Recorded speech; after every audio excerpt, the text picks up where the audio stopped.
Welcome to the Close the Chapter podcast. I am Kristen Boyce, a licensed marriage and family therapist with a private practice, Pathways to Healing Counseling. Through conversations, education, strategies, and shared stories, we will be closing the chapter on all the thoughts, feelings, people, and circumstances that don't serve you anymore and open the door to possibilities and the real you. You won't want to miss an episode, so be sure to subscribe. Welcome to this week's Close the Chapter podcast. I am so grateful you are here joining me to kick off the new year, 2026. Where has the time gone?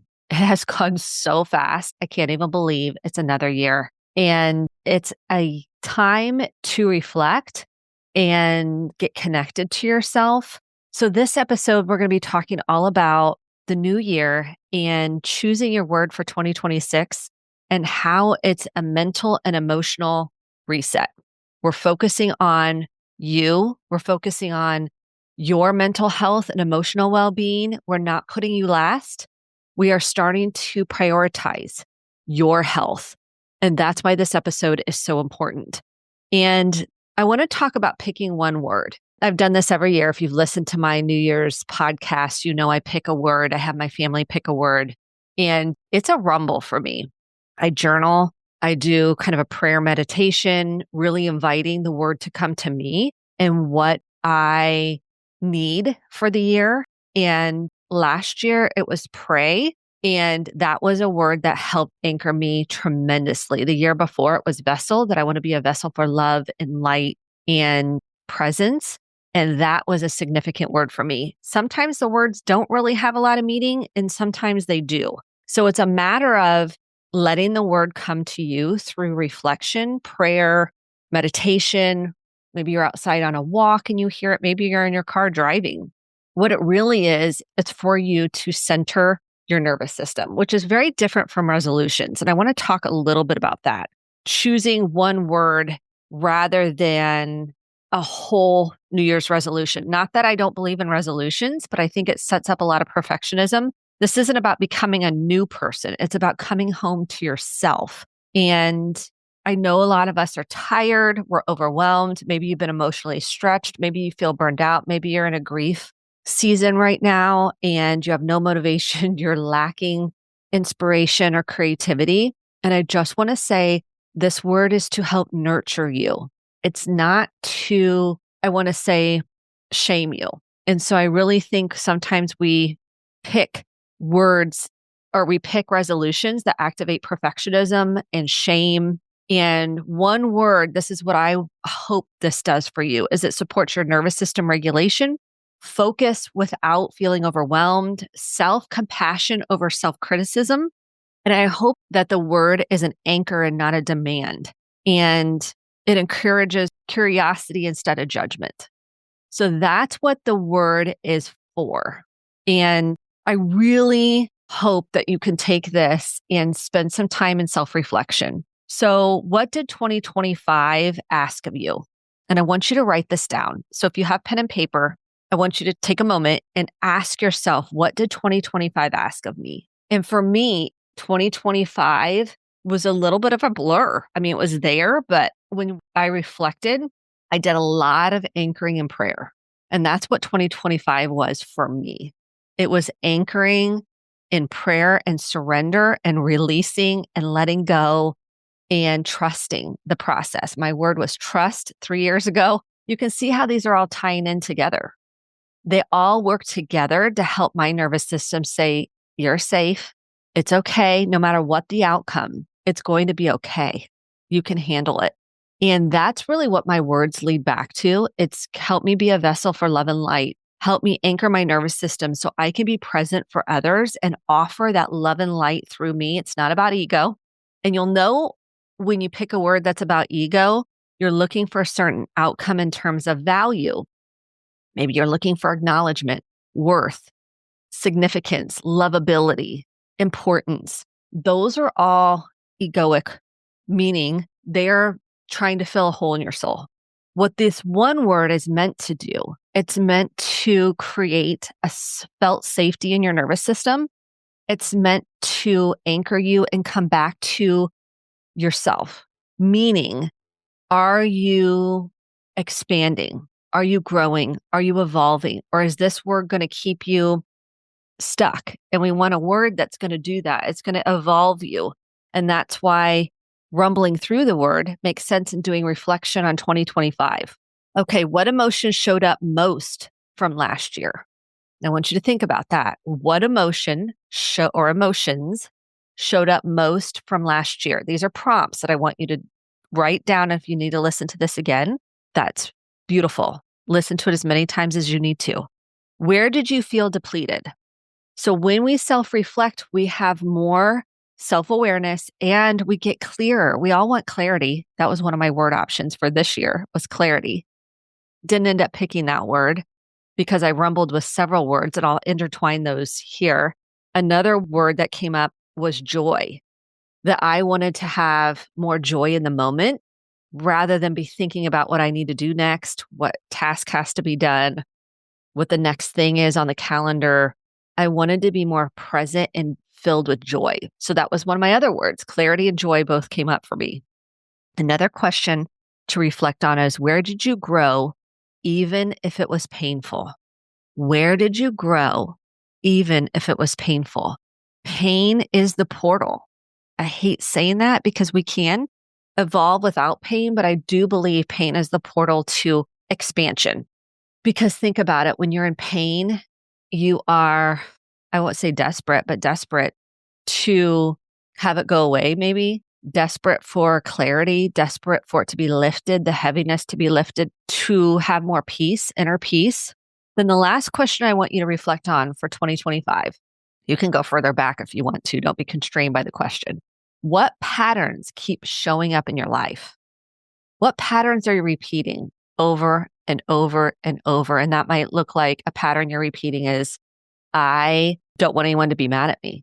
So I say yes to things I really mean no to.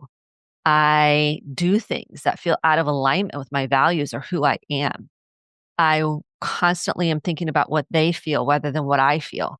I am trying to accommodate people because I'm afraid they're going to leave or abandon me or not love me. These are patterns. Maybe you have a pattern of being late. This may seem like a simple one. And maybe it's been you've been late all the time. And you've really got to spend time reflecting on your patterns. You've got to take radical ownership of your patterns. Maybe you have a pattern of when you feel stressed, you're taking a drink. Or at the end of the night, you're having a glass of wine, 2, 3, 4, or a drink at the end of the night to take quote unquote the edge off. That's a pattern. Maybe you're eating your feelings every time you're stressed. And this is not to show any shame. This is not to belittle ourselves. This is to be honest with ourselves. So we can start taking a look at, is this consistently showing up to invite me into some healing? Maybe you have a pattern of picking unhealthy partners that don't have the ability to be emotionally available or communicate healthy, or they blame you for everything. Maybe you have a pattern of being defensive when someone gives you feedback that's true. So looking at your patterns is one of the most important things I help people work on in therapy. It's like a first step. It's like, how do you gain awareness? And then what patterns do you want to change? So once you recognize the pattern, what pattern do you want to change in your life? And why do you want to change it or heal it? It's another way to put it. What pattern do you want to heal so you can recognize it, begin to get underneath it and understand what drove that pattern? And looking at, when did the pattern start? Like, oh, the pattern started in high school. I'm making this up, but when I was desperate for someone to love me, so I would just put myself out there with unhealthy people because I wanted to be loved. And maybe that pattern started way early on, or maybe you started drinking in high school or middle school. Maybe you started looking at pornography because it popped up. So these patterns are important because it's hard to heal without recognizing your patterns and taking full responsibility for them. And then you get to decide, do I want to change that? Do I want to heal that, or don't I? So this is an important part of discovering your word for this year. Okay, let's talk about, once you've answered these prompts and we've really looked at some of these prompts, we've done some self-reflection. It's important now, we're kind of now stepping into your word. for this year. And the first part is noticing. What do you need more emotionally, mentally, or relationally? What do you need more emotionally, mentally, or relationally? What feels under supported in your life? Because this word is going to support you. You're not going to seek it from other people and people please and fawn and try to get someone to love you or like you or get likes on social media. This is about you giving this to yourself. The next step is listening to your body. I love this step, and it's a hard one if you've dissociative, meaning you disconnect from your body to survive. What word brings a sense of relief or softening? So I did this with each of my options of words as I was journaling. I asked, what word do you think will be the most supportive, expanding for me this year? And so I would take joy and I would listen to it in my body and see how that felt. I took clarity, listened to my body. I took intention because that was one of my words. And that ended up being one of my daughter's words. She picked intentional, not knowing that that was one of my words that I had like on my list. And she has been writing intentions out every day. Like if she feels anxious, she writes what her intention is. My intention is to listen to others, to show up in love, to make mistakes, and that's okay. Like she has been writing out her intentions when she feels anxious. And so she picked the word intentional. So I put that in my body. And the word that felt the most powerful to me, and this is a word that I want you to think about what feels regulating versus activating in your body. This word felt very regulating to me. It felt like the portal to joy, to intention, felt like the portal to presence and connection in my life. It felt like this is, and it's a simple word. We've had this is a word we all say all the time. And I've had a practice of this for years, but it's a word that even if the outcome isn't what I hoped it would be, that I could still have this word. And so this word is gratitude for me for 2026. And let me tell you how this word played out January 1st of this year. Literally with a bang, this word was right out of the gate powerful for me. And this is important. I want you to know words in real practical application because it's like, oh, you pick a word and do you really apply it? Do you really use it? Do you really let it anchor you? And my word last year anchored me consistently. It was a powerful word for me. It was a spiritual journey for me. And it really spoke to me. It was, when I think of anything from 2025, I think about my word, which is really powerful to me. So how my word played out day one of January 1st of 2026 was my daughter was shopping with a friend at Marshall's, and her and her friend from college, and they were having a great time. And all of a sudden my daughter said she didn't feel well to the friend. And so unbeknownst to me, she faints at the store and her friend catches her so she doesn't hit her head. Friend calls me on the phone, and I had just been texting my daughter and everything seemed okay, texting about different things. And the friend says, hi, her friend's name, Allie that's my daughter's name, is unresponsive. And those were her words. And I just took a deep breath and I said, what do you mean unresponsive? And she said, well, she slumped over and she fainted. This brings tears to my eyes. She fainted several times at Marshall's. And I said, is she talking? She said, no. And I said, okay. She's like, is it okay to call the paramedics, the ambulance? I said, absolutely. Please call the ambulance. And I said, okay, we're going to be on our way. And so I kept her on the phone. Paramedics came. Allie started coming to and talking. And long story short, she was dehydrated. She had a bit of an infection after they ran some blood work, and she came to and she's okay. She's totally okay. They got her hydrated, got her to the hospital. We got her to the hospital. We ended up driving her to the hospital. She was talking and it was temporary. The paramedics were amazing. And we got to the hospital. They gave her fluids. They ran all the tests. They did an EKG, ran all the things, the blood work, and got her some antibiotics and got her hydrated.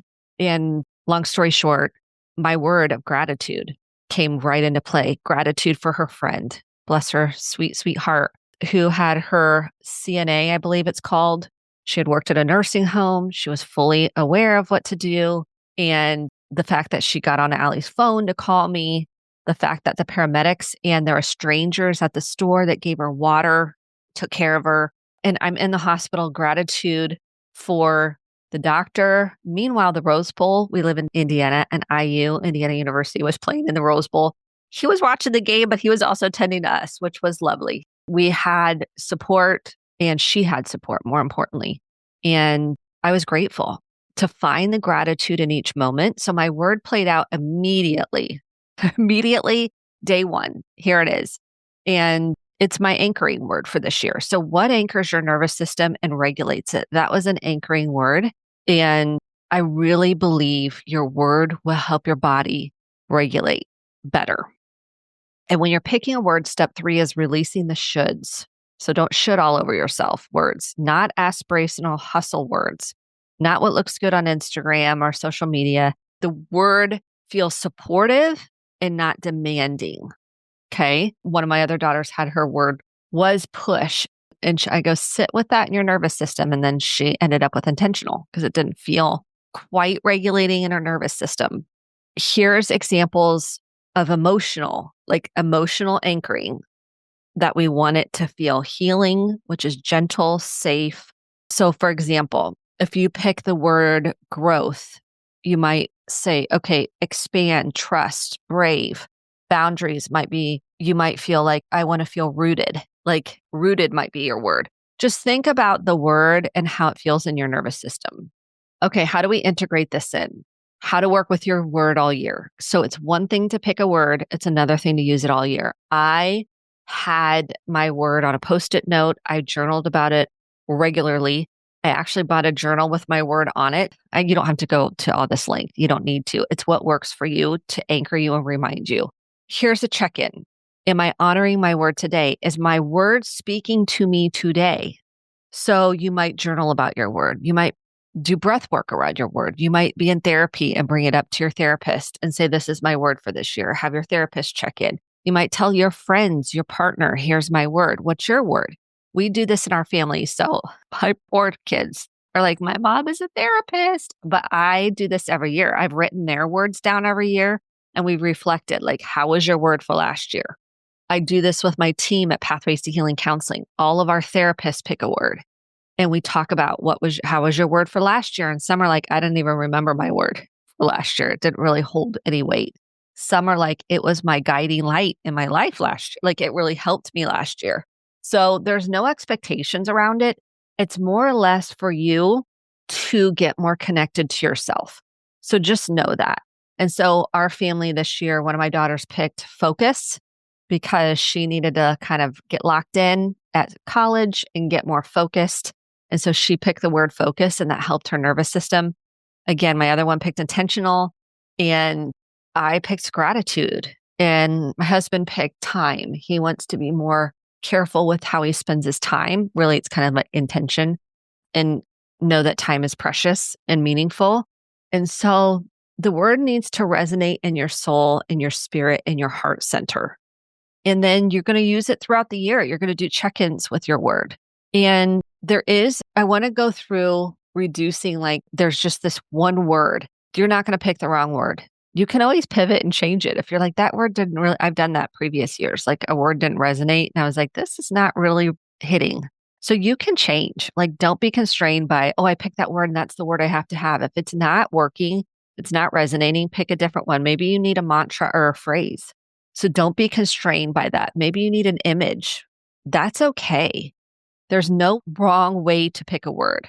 If you forget, write it down. I write in my journal, I'll put in the bottom, I have like a journal cover. And in the cover, I put 2026 word. And then I write everybody's name down and then I put my word. So if you're like, I'm having a brain glitch and I can't remember my word, put it in a journal, write it down, put it on a Post-it, whatever works for you. And I want you just to not be constrained by the process of this. Really writing down, and maybe you have 4 or 5 words that come through and just notice how they feel, each of them in your body and which one speaks to you the most. And I encourage you to share your words. Like that's why I do it with my team and my family and my friends. We went out to dinner for New Year's Eve with one of my childhood friends that I've been friends with since preschool. Literally, we've been friends since preschool and it's such a gift. and her husband and my husband get along really well. And so they brought their daughter along. She's just turned 21. And of course, we're at dinner and I'm like, what's your word for next year? And they're like, what do you mean? And so they all started rumbling through their own words. And I love that. I absolutely love that we can talk like this with friends. And so I encourage you with your family, with your partner, with friends. Maybe you're in a small group, whatever that looks like, pray over it, pick a word, and start talking about it with each other because you're sharing more vulnerably, more about yourself. You're becoming more self-aware. And what a great bonding, connecting experience to talk about your words and then check in with each other. How's your word going for this year? And maybe your word resonates with another person. Like I was with friends the other day and one of my friends was saying something about joy. And I was like, ooh, this is before I picked my word. I said, ooh, that really hit. That really resonated. So that became one of my words that I was sitting with, joy. And then I realized, oh, gratitude creates the joy. And so gratitude felt just bigger to me that for this year. So it's a matter of talk about it, share about it, explore within yourself, write about it. Again, this is for you to anchor your nervous system this year. I want you to think about it like that. What will anchor my nervous system and help me be the best version of myself? So it's not about fixing you. It's about expansion. It's really about you expanding yourself. And I'd love to hear what your words are. I love to hear, like, what did you pick? You can share it on social media if you want. What word did you pick and why did it resonate with you? I picked gratitude because it feels like presence and joy and clarity are connected to gratitude. And I want to be grateful for each moment I have on this planet. Every second I'm here, I want to be grateful for the people I'm with, for the opportunities, even if it's hard. That's going to be tough. I already had January 1st to put this into play. And so I really encourage you to write your word in your journal and then each day do a check-in with your word. Or maybe you need your word for that day. Really take it into your nervous system, take a deep breath and embody it.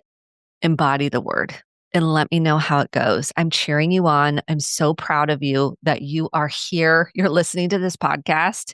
It just blows my mind that you're listening to this podcast. You want to feel good. You want to have inspiration and motivation and healthy relationships and to be light in the world. That was my other word. I forgot. Light.